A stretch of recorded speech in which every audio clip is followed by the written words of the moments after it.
Então vamos lá, meu povo. Vamos ter mais uma aula agora, geografia, continuação do assunto passado, né? Continente americano. Porém, agora nós vamos falar sobre os tipos climáticos e os biomas da América, né? Os tipos de floresta e os tipos de clima, suas características principais. Enfim, vamos falar um pouquinho sobre esses aspectos, tá? Portanto, espere minha vinheta aí, vem comigo.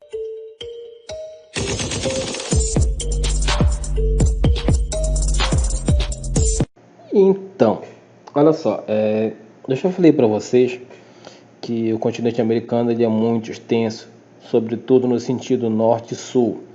E essa grande extensão vai conferir ao continente americano uma variedade climática que vai refletir numa grande variedade também de biomas, de formações de vida vegetal, animal, enfim, tá? E quando a gente fala de clima e bioma, é preciso primeiro que a gente entenda o que é um e o que é outro para que não haja nenhum tipo de confusão, para que vocês possam ter condições de compreender o que vai vir lá na frente, tá? Então, começando com o clima. Primeira coisa, gente, eu vejo muita gente confundindo clima e tempo, tá? Fala do clima como se fosse tempo e fala sobre o tempo como se fosse clima. E quando a gente fala de clima, olha, esse é um conceito que eu coloquei aqui, acho que é um dos mais simples que eu consegui encontrar. O clima refere-se ao conjunto das condições atmosféricas que caracterizam uma região, tá? Galera, para que os cientistas, os estudiosos, eles possam definir qual é o clima de determinada região, eles fazem um estudo de muito tempo, cara, muito tempo. Quando eu digo muito tempo, eu quero dizer de no mínimo 30 anos. Ou seja, no mínimo em 30 anos, os cientistas colhem informações todos os meses, ano após ano, para verificar se aquelas informações se confirmam, para poder ter certeza, para poder afirmar, olha, sempre entre, por exemplo, janeiro e maio, começa a chover forte em tal época do ano, em tal lugar do mundo. Sempre nos meses ali de junho até outubro é o período de mais seca. E isso só é possível a partir da observação. Então, quando nós falamos sobre clima, nós falamos sobre essas características que praticamente são imutáveis, que não se alteram. Falar sobre tempo é falar apenas daquele momento, tá? Por exemplo, aqui na nossa região, nosso clima é equatorial. Isso não muda, mas o tempo varia. Aqui é possível que amanheça chovendo, lá pela meio-dia, 1 da tarde, abre um lindo sol, o sol aparece, o tempo abre, o tempo melhora, e aí às 6 da tarde volta a chover de novo. Então vocês percebam que o tempo ele pode variar, e ele varia bastante durante o dia, enquanto que o clima não, tá? Quando nós falamos sobre bioma, a gente já está falando de uma classificação que leva em consideração alguns fatores físicos, como a vegetação, o clima, e, associado a isso, a diversidade de vida vegetal e animal que vai viver ali, tá, em função das características naturais. Ou seja, a gente está falando de uma espécie de integração entre os seres vivos, animais e plantas, com o meio ambiente em si, tá? E a gente vai ver a partir de agora como é que isso... Ai, meu Deus, eu bocejei. Como é que isso vai se dar no continente americano, tá bom? Então, preste atenção e, por favor, se não entender, pergunta aqui no comentário, sabe? Pergunta lá durante o grupo, durante a aula. Enfim, por favor, não fique acanhado, pergunte, tá? Vamos continuar. Olha, meu povo e minha pova, eu coloquei essa imagem aqui para que vocês vejam que existe uma certa semelhança entre as áreas que são cobertas pelos tipos de clima aqui à esquerda e as áreas que são cobertas por alguns tipos de vegetação à direita. Então perceba que em muitos momentos as áreas cobertas por determinados tipos de clima são muito parecidas com as áreas cobertas por determinados tipos de vegetação. E isso não é à toa, Isso acontece porque, via de regra, a vegetação ela está totalmente ali adequada a um clima, ela está totalmente adequada às características daquele clima e vice-versa, tá? Então a gente vai começar a ver agora um por um quais são os principais tipos de climas da América e, consequentemente, os principais tipos de vegetação, e vocês vão perceber como eles estão ali intimamente ligados. Mais do que isso, como eles são dependentes um do outro. A gente vai começar vendo os climas das altas latitudes, que são aqueles climas que estão mais próximos do Polo Norte e do Polo Sul, né? É o clima polar, o clima subpolar, os climas temperados, muito frio, tropical de altitude. Esses climas que têm ali como característica marcante as baixas temperaturas. Então, vamos para o primeiro, para a gente não demorar muito. Então, o primeiro que a gente vai ver é o clima polar, né? E a tundra e a vegetação característica dessa área. Esse clima ele ocorre no extremo norte do continente americano, ou seja, Canadá, Alasca, aquelas regiões que estão ali muito próximas do Polo Norte, né? É muito frio, cara, muito frio mesmo, temperaturas que estão muito abaixo de zero, um frio cortante, e a precipitação, obviamente, acontece em forma de neve. Para quem não sabe, precipitação é a chuva, basicamente é a chuva. Só que como lá é muito frio, a chuva que sai das nuvens, ela não tem condições de chegar ainda no estado líquido porque ela condensa, ela congela, não é que ela congela, mas ela se transforma em cristal de gelo durante o trajeto lá das nuvens até o chão. Por conta disso, acaba virando neve. Pouca amplitude térmica, ou seja, quando eu digo amplitude térmica, eu falo sobre a variação entre a temperatura mais baixa e a temperatura mais alta. Então, lá no Polo Norte, onde está rolando o clima polar, é tão frio que as temperaturas raramente variam, ou seja, a maior parte do ano mesmo, é frio, mas frio mesmo, tá? E por conta desse frio, a tundra é um tipo de vegetação que se adapta bem a essa região. É uma vegetação bem rasteira, né, que chega ali a no máximo 1 metro de altura, na maioria das vezes nem chega perto disso, tá? É composta por líquens e musgos, ou seja, é aquele tipo de vegetação bem rasteira. Essa vegetação bem rasteira, ela basicamente serve como alimento para os poucos animais que conseguem sobreviver ali, né? Tem alce, tem alguns animais que sobrevivem retirando esses vegetais que, como está dizendo aqui no slide, né, passam a maior parte do ano congelado, em camadas e camadas de neve.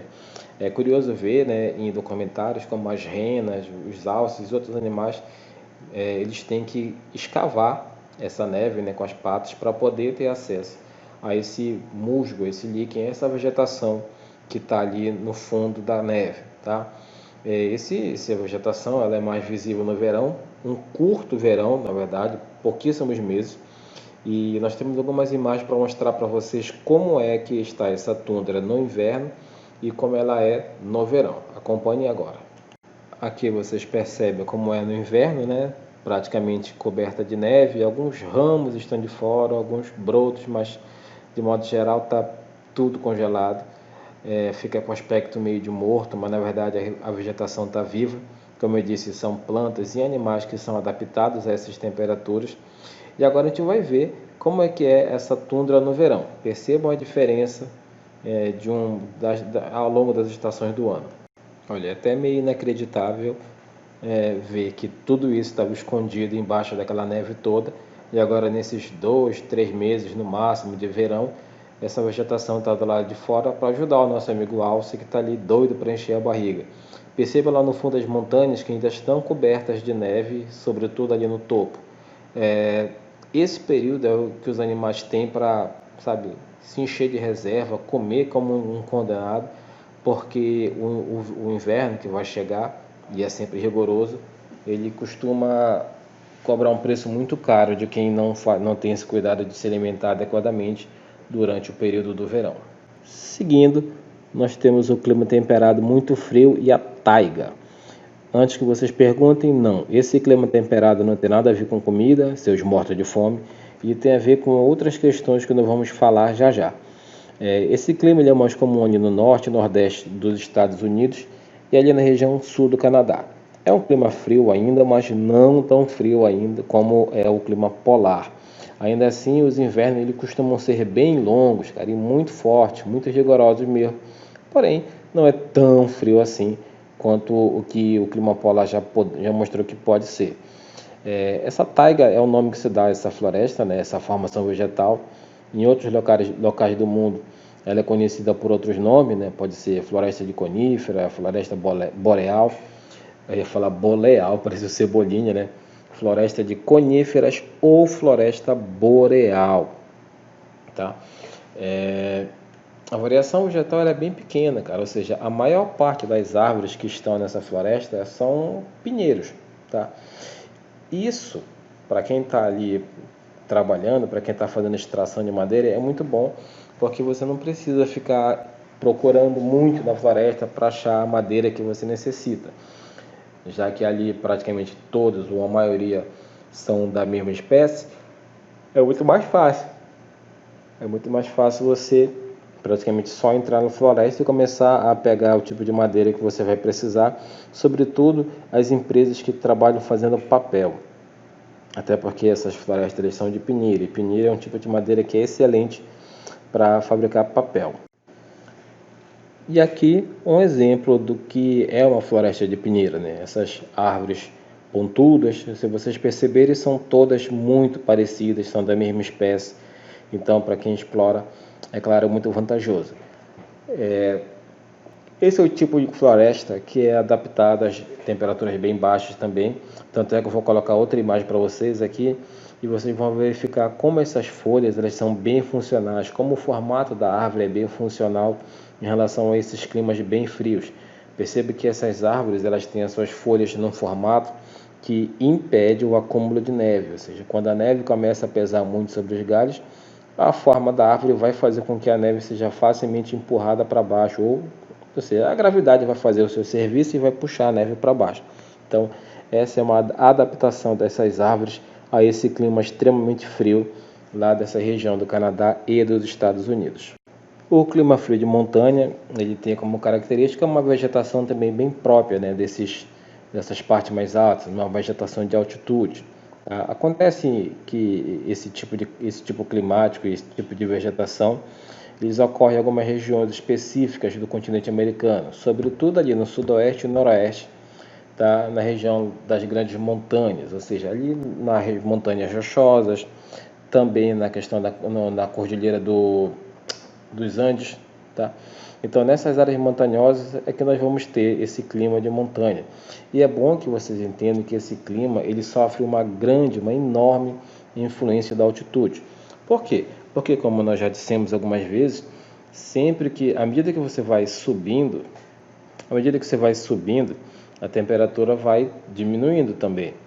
Então, quanto mais alto, mais frio vai ficando. E quanto mais frio, as vegetações, os animais, enfim, toda a vida selvagem dali vai tendo que se adaptar também. Normalmente, nesses tipos climáticos, nessas montanhas também, né, nessa formação de relevo, nós temos ali na base, ou seja, na parte de baixo, algumas árvores de porte ali relativamente alto, médio, na verdade mais para médio porte do que grande, e à medida que você vai subindo, essas árvores, essa vegetação vai diminuindo de porte, tá? Nós vamos colocar uma imagem para vocês aqui, para vocês verificarem do que a gente está falando.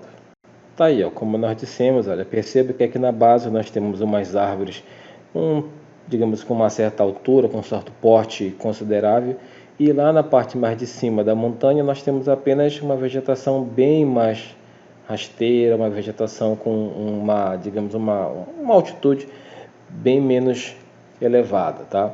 Essa foto é das montanhas rochosas que ficam nos Estados Unidos e eles são um exemplo bem clássico do que nós falamos em relação a clima tropical de altitude, né? Clima temperado de altitude e o clima a vegetação de altitude também. Então, bora começar a falar sobre o clima equatorial, né? O nosso clima e a floresta amazônica, né? Esse é um que a gente está bem acostumado, é o que a gente vive, né? É o que a gente convive já praticamente a vida inteira. Acontece aqui na porção norte da América do Sul, né? Pega ali toda a região norte do Brasil e mais alguns países da América do Sul. as temperaturas costumam ser muito altas, é muito calor. A gente sabe que a gente mora aqui, né? A gente sabe o quanto é quente pra caramba aqui. Além disso, é muito úmido e essa umidade ela se dá também por algumas razões, né? Uma delas, por exemplo, é pela quantidade absurda de água que nós temos aqui. Os rios, através do ciclo da água, eles estão jogando na atmosfera litros, milhões e milhões e milhões de litros de água em forma de gotículas, que a gente não consegue ver, mas a gente percebe, nosso corpo percebe. E isso ajuda a aumentar o calor. A pluviosidade também é absurdamente grande, absurdamente alta. Para quem não sabe, pluviosidade é aquela medida em relação à chuva, ou seja, é a verificação de quanto está chovendo em determinado local. E a gente sabe que aqui na nossa região chove muito, sobretudo no chamado inverno amazônico, que vai ali mais ou menos de janeiro, dezembro, janeiro, até maio, início de junho, tá? Mais ou menos nesta época. A variedade animal e vegetal é absurda. A Amazônia é a parte do mundo onde mais existe variedade animal e vegetal, onde existe o maior número de espécies, inclusive algumas que nem foram descobertas. O que é curioso, porque se não foram descobertas, como é que sabe que tem, né? Enfim, eu estou zoando, galera.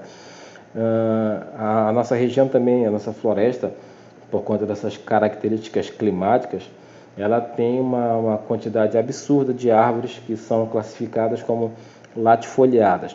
Isso significa dizer que são árvores que têm folhas largas, bem grandes, o que ajuda essas árvores a eliminar um pouco do seu líquido que está dentro de si, né? Ou seja, essas folhas bem largas, elas ajudam as árvores a, entre aspas, suar, porque como tem tanta água aqui, essas árvores elas podem cometer, elas podem, digamos, ser, como é, meu Deus, elas correm um risco, tá, de, entre aspas, parece absurdo que eu vou falar, mas entre aspas, se afogar. Então, quanto mais larga for essas folhas, maior é a facilidade que essas árvores têm de eliminar um pouco de líquido ali para o meio.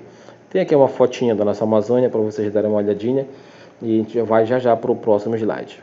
Continuando, nós temos o clima tropical e a vegetação característica do clima tropical, né? Basicamente, esse tipo de vegetação ele vai se dividir em outros dois tipos, tá? Que nós vamos ter basicamente ali um tipo mais florestal, né? Que é a Mata Atlântica, e um tipo mais arbustivo, praticamente, do que florestal, né? A Mata Atlântica vai ser esse tipo mais arbóreo, enquanto as savanas vão ser um tipo ali de vegetação um pouquinho mais esparsa, um pouquinho menos denso, que é como é a Mata Atlântica, tá? Aqui no Brasil, essas savanas nós vamos chamar de cerrado brasileiro, tá? Tanto nas savanas quanto na Mata Atlântica, no cerrado, no caso, e na Mata Atlântica, nós vamos ter uma quantidade de biodiversidade absurdamente alta, cara. Isso significa dizer que tem muita quantidade de diferentes espécies de animais e plantas, tá? E isso mesmo em face à devastação absurda que esses ecossistemas, né, que esses biomas vêm sofrendo ao longo dos anos, sobretudo a Mata Atlântica. A Mata Atlântica hoje em dia, segundo os especialistas, resta apenas 5%, alguns dizem até 3% da cobertura original. Ou seja, é possível que até 97% da Mata Atlântica, do que havia da cobertura original da Mata Atlântica, não exista mais. Tenha virado carvão, tenha virado poeira, porque a devastação que esses ecossistemas, que esses biomas sofriam e sofrem ainda hoje, é absurdamente alta. O Cerrado também tem sofrido muito, sobretudo com as queimadas e com o avanço da agropecuária, né? No centro-oeste, na região do Brasil Central, o cultivo da soja tem feito com que vários fazendeiros optem por desmatar áreas absurdamente altas.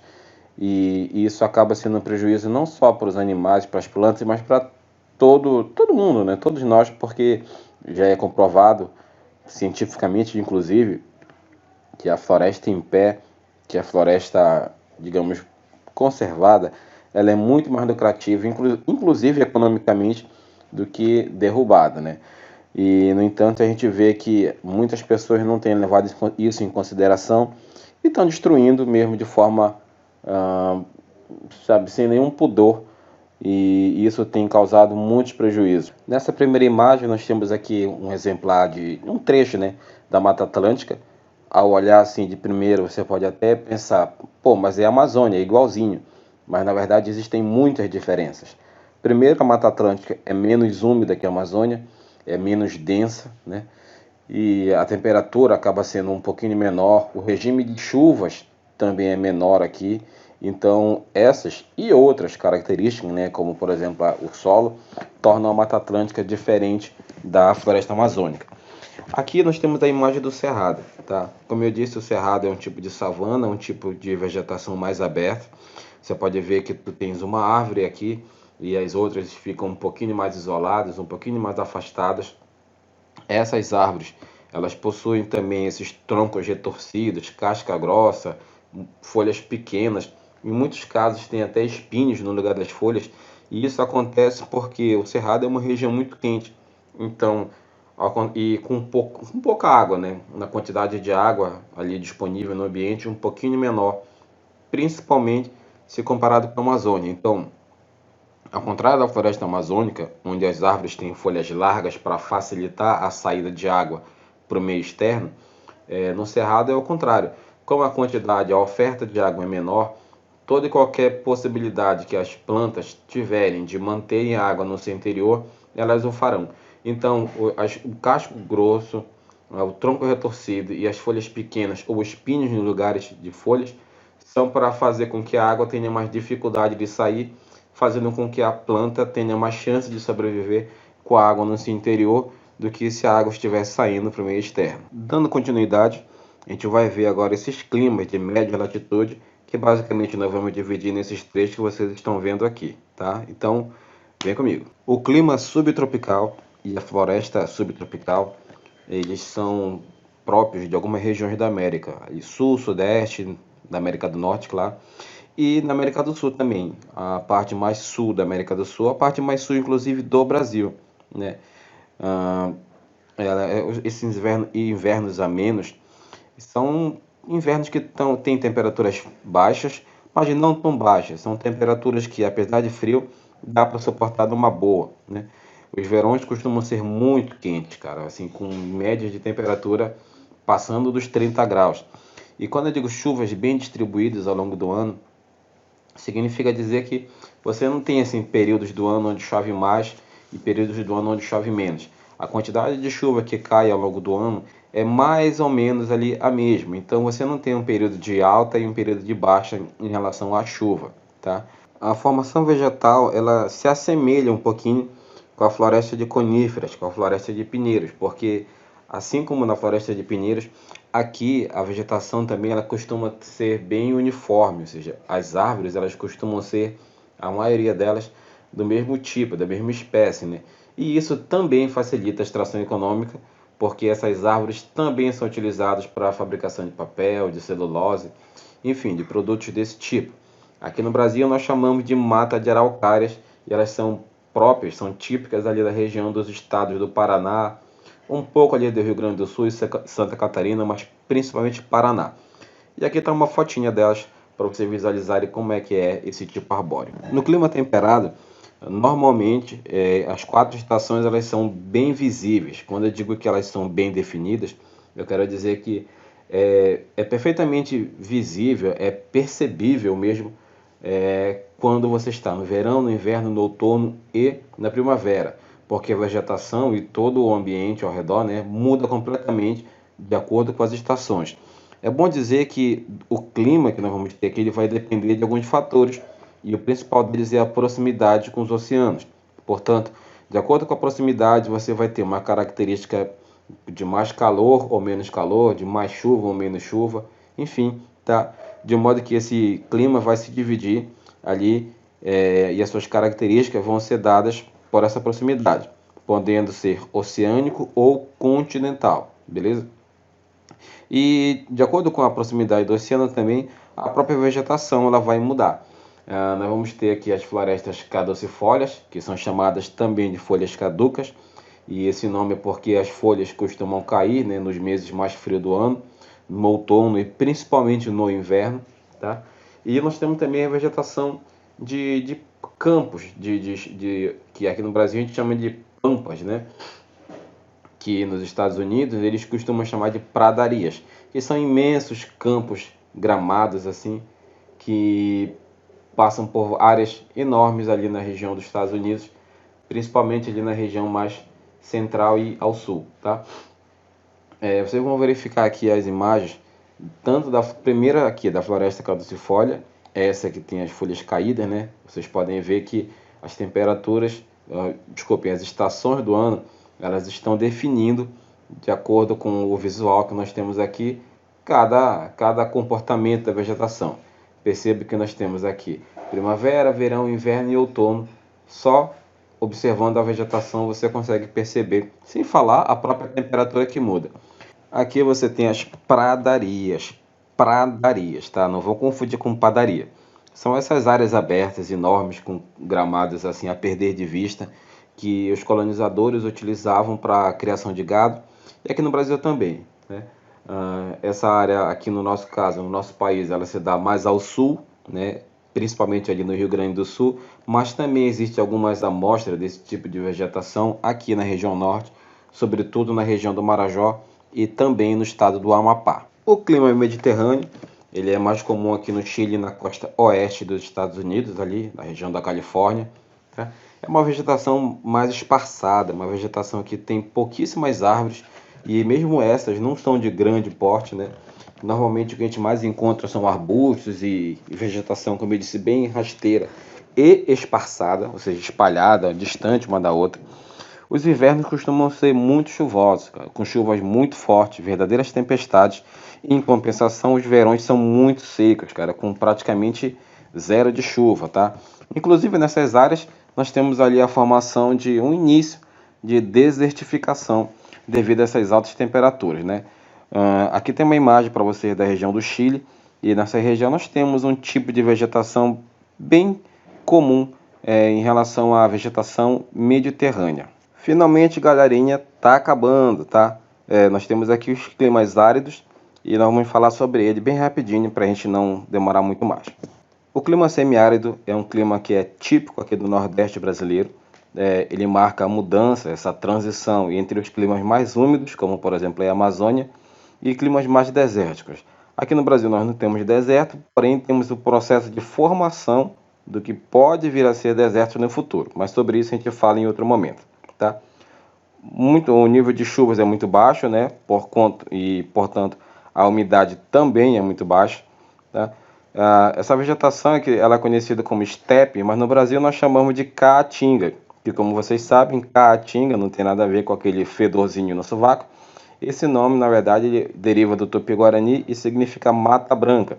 E esse nome ele se dá por conta daquele aspecto esbranquiçado que essa vegetação tem, sobretudo no verão, tá?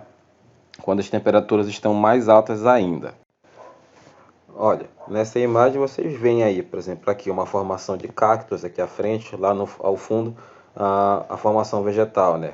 Poucas árvores, baixo porte, galhos retorcidos, enfim, é uma vegetação adaptada a esse clima seco, a esse clima quente e com baixíssima quantidade de água, tá? Então, esse é um exemplar do que nós temos aqui no Brasil, desse tipo de vegetação conhecido como caatinga.